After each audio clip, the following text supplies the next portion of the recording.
ey o şəxsi ki, bütün xeyir işlərdə ümidim onadır və amənu saxatahu ində kulli şər, bütün şər işlərdə ona sığınıram, ona pənah gətirirəm. Bir olan Allahın adıyla başlayıram, Rəhman və Rəhim olan Allahın adıyla. Mənası budur ki, yəni bu işi əvvəldən axıra kimi Allahla davam edəcəm. Əgər bir şəxs bir işi əvvəldən axıra kimi Allahla davam edərsə, o iş kamil işdir. Əli əleyhissalam buyurur ki, Allah elə bir varlıqdır ki, bütün məxluqat ehtiyac və çətinlik zamanı ona sığınır. Ümidlər başqasından kəsildikdə, vasitələr aradan getdikdə ona tərəf yönəlir hamı. Ümumiyyətlə biz bu dünya üçün deyilik. Ümumiyyətlə Allah Teala bizi axirət üçün yarandı və bizim attığımız hər addımın uxrəvi nəticəsi olmalıdır. Bismillahın mənası odur ki, mən bütün işlərimdə yalnız Allaha arxalanıram. Elə bir Allah ki, ibadət yalnız ona layiqdir. Çətinliklərdə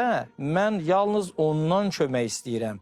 Dua etdikdə isə cavab verən yalnız odur.